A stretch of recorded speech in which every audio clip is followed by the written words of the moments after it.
You're just like your father. You're lazy. You're never gonna be more than lazy. You can't do this. You're gonna fail at everything. You don't know anything. You're fat. You're stupid. Why do you even bother to try? You're a worthless piece of... You're a failure. Who do you think you are? We believe we come here to participate in the fullness of the human experience. Since our inception on this earthly plane, we are told what to believe and our limitations. A great deal of human sorrow is a feeling of incompleteness, brought about by limited thinking of our divine potential. The time has come to awaken to consciousness and become multi-dimensional beings and become one with the multiverse of creation. Following the fire within, guided by our Pyro Compass. Welcome to Pyro Compass. I'm John. I'm Brian. And we're here to talk about our thoughts and the nature of reality, time. We know we're not the only ones who think these weird, out there thoughts. I don't think they're weird. Do you think they're weird? It's not your mainstream thought. But then again, we've never really been mainstream, so It's not weird for us. maybe it's time to come out of the closet with our thoughts and explore what it's all about. The things that we have experienced. Wow. Telepathy, synchronicities. I'd like to Go ahead. talk about an example. At least bounce it off you. But so one of the first things that John and I ever had happen verbally, it was kind of strange because John had just explained to me how words hover in certain places energetically, and so one night I had used the word tuning fork. You want to elaborate on that story? Well, it was the night before Thanksgiving 2015, and John and I had only known each other about a month. And the night before that, I was talking about a tuning fork and how it sounds, and the way it rings and vibrates through you when you hold it. And John wasn't there for that conversation.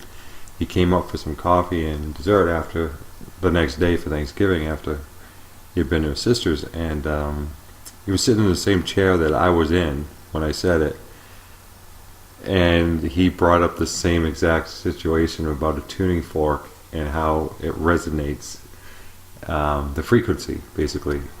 Now that doesn't sound like much probably to most people, but tuning fork's not something that is a real common topic. Not everyday conversation. But was it? Do you think it had something to do with you were sitting in the same place I was when I said it? I don't know what it is. I mean, is it the energy that's trapped in the air? I mean, we always think our thoughts are in our mind, but where's the mind come from? Is it this one mind that we're all tapped into and we just don't all access at the same time? Well, Or is there an energetic frequency held in the room? The conversation held in the room? do you believe all conversations are held in every room? In the air? I don't know. Alright. Is it the location? Or is it the mind that I've just tapped into your mind that was outside of time, or at least out of the current time? All right, that brought me to a thought that I haven't had before. But one of the most popular songs ever recorded was by Phil Collins, "In the Air Tonight." Okay. In the air. Ooh, interesting. Didn't even think about that. So you just brought that up. So does that song bring things into the air? I know that when we've played this song, we're both musicians, it tends to change my Energy. mood usually too. Sometimes good, sometimes not so good. But is it the key it's being done in? Because every key would have a different energetic vibration. No, I agree. So that's going to change our molecular shell, our structure, our shell of energy. Is it changing it or just shifting it to make you more receptive? Almost like a trance. What's the word I'm looking for? Not a trance, but automatic writing. And that could be from outside forces. All right, so these so these outside forces you're talking about, are they spirit, or are they? We've talked about this before. How once a word has been said, or songs been played on the radio, you get all these waves of energy going through the air all the time. It never stops, because where's the sound going to stop? It's just going to keep bouncing, correct? Oh, it's like the movie Lucy. I mean, when she got to that point where she was tapped into everything, she was seeing outside. She was seeing everything, every vibration. What Okay. was coming off people, transmissions. Like she we became one with the all. cell phones Right. signals coming in, correct? Correct. All right. Now, how far into the state of the mind do you have to be? Because I think that's a state of your mind that you can't touch, because we as human beings only use roughly what 5-10% maybe. 10. Well, people with OCD use, which is obsessive compulsive disorder, use 10% more than the average person. Now these people get labeled, and that's the problem, is the label, as it being a mental illness. I don't think it's a mental illness. I think it's the power. And Lucy in that movie, I think, was tapped in so far. But how far now? How much is that your subconscious, your right brain, and your left brain coming together to give you the wise mind?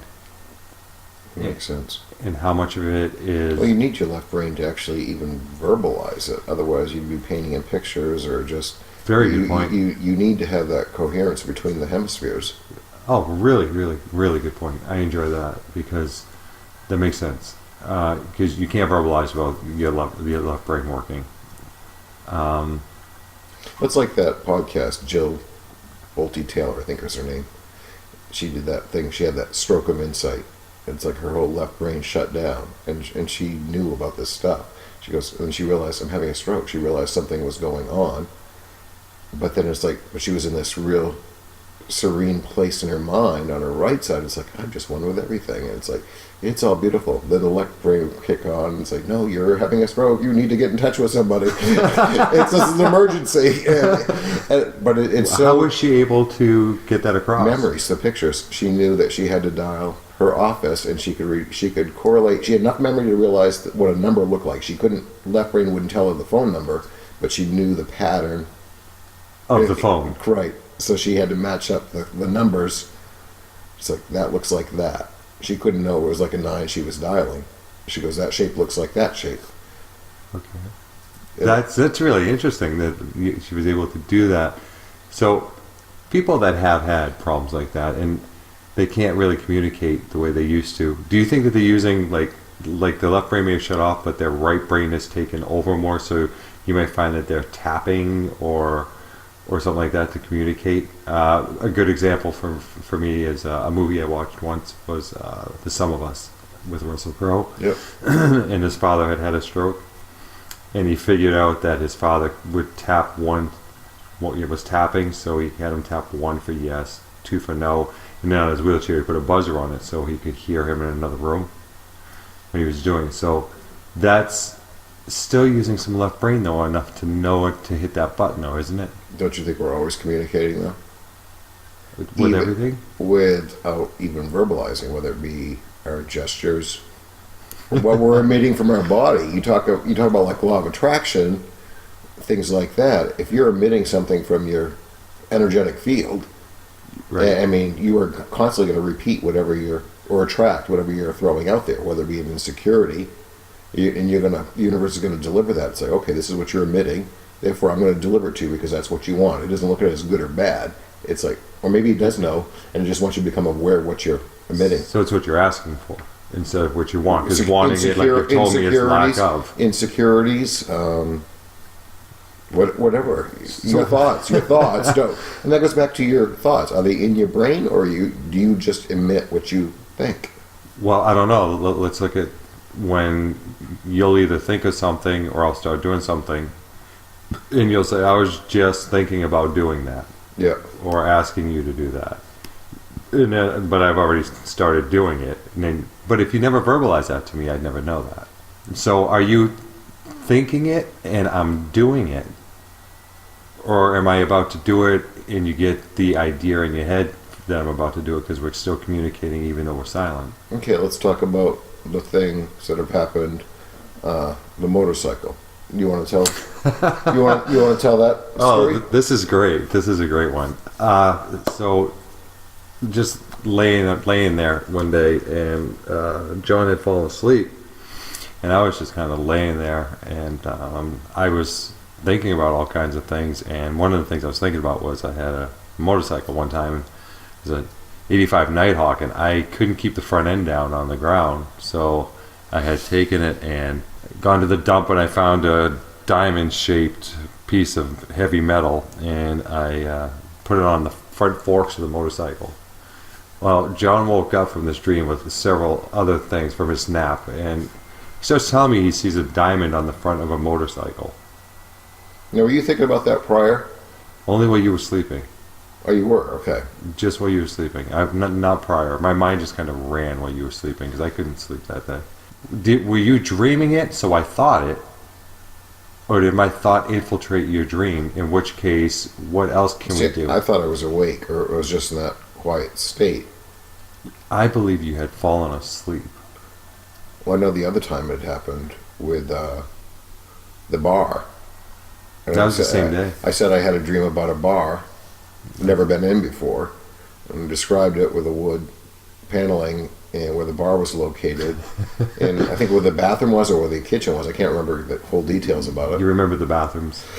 But it was kind of odd, and then you were thinking about it, and I'm tapped into, okay, or I'm dreaming about it.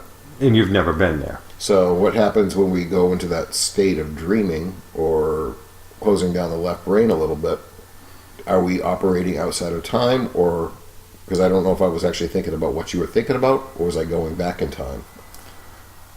I'm going to guess that you were probably going into my thoughts were going into you, but you were going back in time. And the only reason I say you were going back in time is because I was thinking of a memory, therefore I was back in time.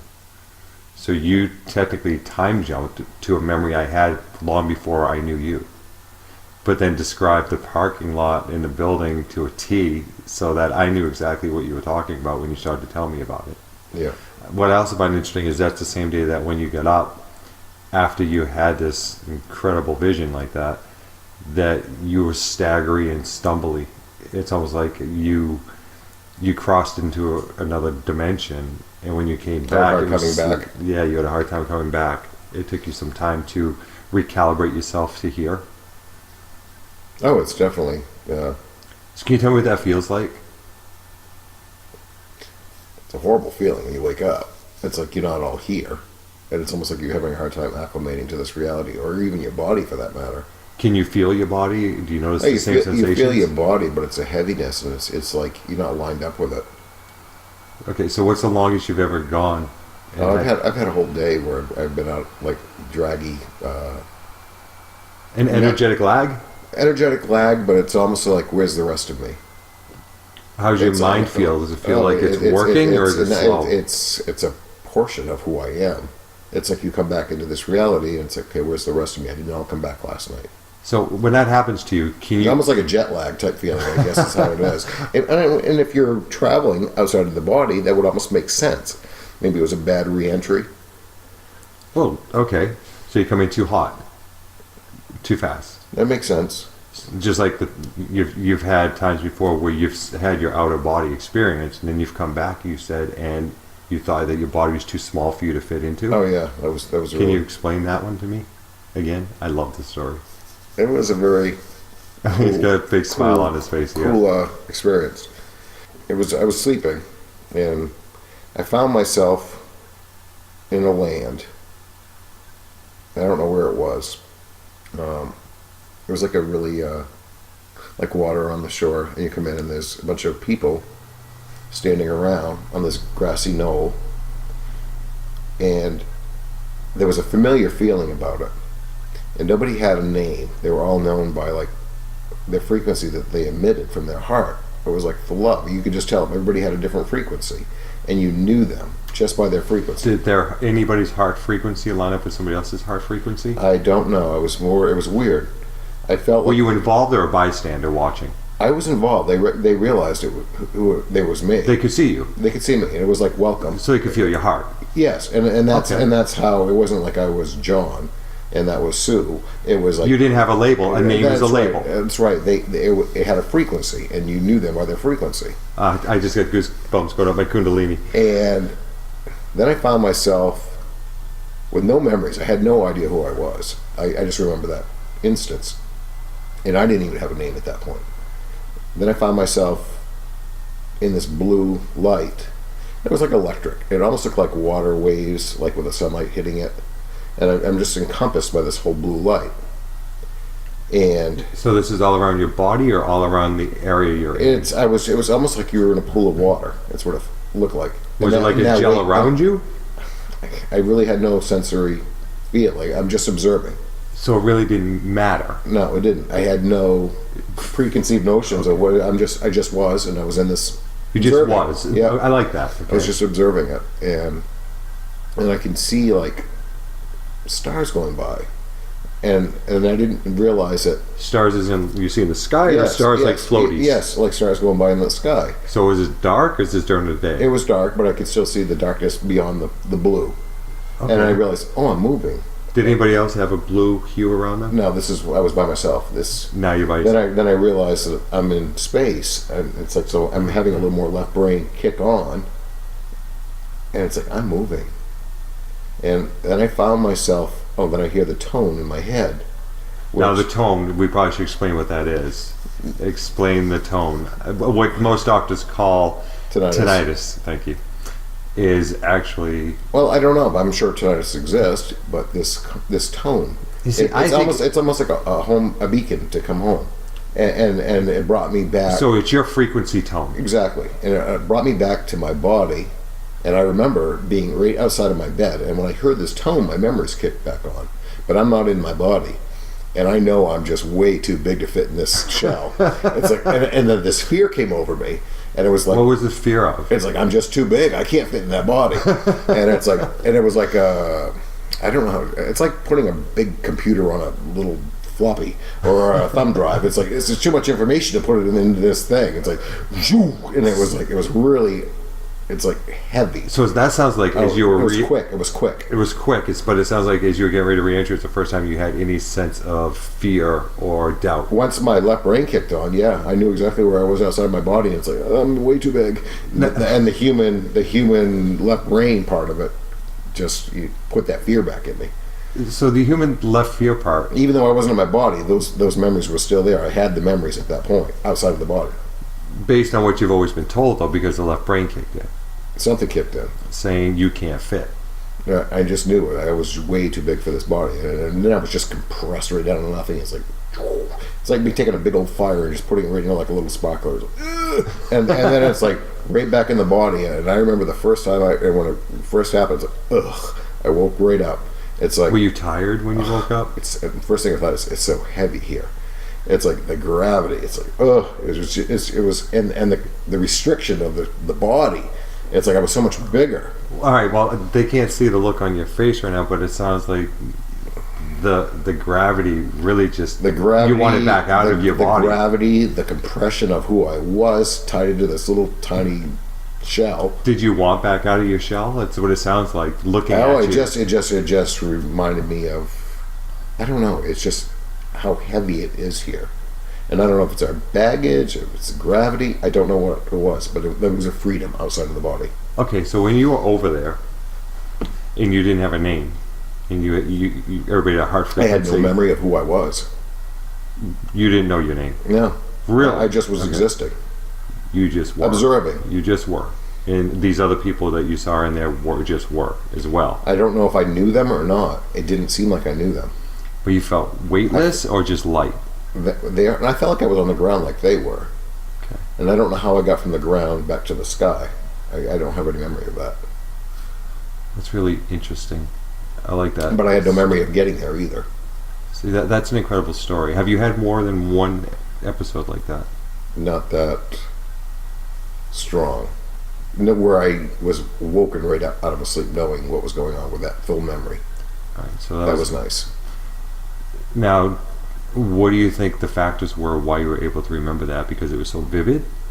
Or because of the fear you felt coming back in your body made you remember it? That's possible. But I was able to pull back the place. That's the cool part. And almost like the re-entry of my mind of who I was. Before, it was just like a little baby with no memory. I mean, that's what it felt like. And there was nothing keeping me trapped. Maybe that's part of it that allowed me to go there. There was no memory of myself. Baggage. Interesting. Was this... And I can tell you exactly where I was in life at that point. It was Please do. it was the fact that this reality didn't really bind me anymore. There was nothing that really kept me here as far as No. like wanting to fight with anything? I don't want to cut you off there. I'd like to know a little bit more about what do you mean there was nothing really keeping you here. As far as dramas, there was nothing really to stimulate my interest. So had you been in a large meditative state or an isolation state, or It was something? more of a self isolation state. There was just nothing. Work didn't interest me. Relationships didn't interest me. There was just no physical tie. Was it like a depression? It could have been a depression or just like a non-attachment. Detachment. Detachment is actually a good word. Maybe there. just going through the motions in life and not really being tied to here. All right. It's like So it gave you a freedom in a way to astro travel. I don't know what it was. Would you call that an astro travel? Out of body? I don't know what you call it. Because it's hard. I mean, labeling things, of course, it makes things less than, and it limits everything. As you've taught me that. So don't want to really label it. But it was the essence of who I was. So- That's even better. So you found your essence, Well, I think it's always there. but And you when experienced don't- it at full volume. When you don't identify yourself as the body, and then you realize it's like, oh, I'm going to be put back in this body. That's been labeled, named. And it also holds all your cellular memories, for that matter. You know, it's like, so you're going to go back in there and it's just going to weigh you down, and maybe that's the heaviness of the gravity. Maybe that's what gravity is. It's the memories. This is interesting. I just saw an orb go by my eye. I believe it. What you're talking about. I believe this. it. See them all the time. And now that's something you just had two of them This past week. 2 days in a row. Yeah. Both in the morning. And I don't know what it is. I don't know if it's spirit or not, but it's white. It's white. Were they around the same time, both mornings? Yes. Really? Do you remember what time they were? I don't. Maybe 5. But then again, maybe that's what the nature of reality is to keep you asking questions. And that keeps you tied here. So if you stop asking questions, But isn't You that stay part of tied? life? Isn't that part of life, though? you always have to. You have Question everything. You have to. Question what's real and what's not. Your dream state What's could yours? be your What's really yours and what's other people's? You know, how you feel. Is it my feelings or is it somebody else's? Well, this just popped in my head when you said that. So it's interesting that if you look at the psychological doctor's view, as opposed to the spiritual view, you have being an empath. A psychologist is going to look at you and say, oh, well, that's just empathy. So you have empath, empathy. They're close to the same word, but one wants you to think that it's wrong, that being Western medicine, where spirituality wants you to believe that it's okay, but you got to learn how to control and know what is your feelings as Well, opposed they to want somebody you to else's. wear the label they give you, and I don't believe in that. Good for you, because the more labels they give you, the more confusing it is, and probably the more it's going to weigh you down. Yep. And you're probably not going to have that enlightened moment And, where you and most of actually us travel. wear those labels proudly, regardless if they're good or bad. You've noticed that. And it's nothing against older people, but how they love getting in a crowd talking about all the pills they're on. And other ailments. And it's like, I'm sorry, it's not what I want to look forward to. A few years ago, I heard some people talking, and I said, wow, these are the cool people I hang out with now. All they do is talk about what's wrong with them. Yeah. But as you get older, you do have your ailments, but you don't. John's been really great with me on this. You don't have to own them. No, I don't think you do. I mean, the mind, your words and your thoughts. I mean, why would you want to put yourself in a category like that? It's a box, and you can't get out of a box once you're in it. But see, I really enjoyed this part because John's a very healthy individual, and it's incredible to see somebody. He's not old, but somebody in their 50s, no prescription medications, none of this stuff. You do have your herbal medication pills that you take, Yep. like Vitamins. vitamins, but ginger is the horrible one for me because I can't swallow them. It makes me make funny faces, but it makes John happy. But that's all you have to take. And John has recently started a new regimen, and I think we're going to tap in more on these regimens that he's experimenting with on the next podcast. But I'll leave it there for right now, John. Remind me, though, I'd like to talk with you after. But how this. much is the and that goes back to the thing. I mean, what do I say when I take a pill? It's like I tell myself now that these are healing and these are doing a good job. So I'm putting an intention out there when I'm taking the pills. Now, how's that any different than when people used to sit down and just bless their food?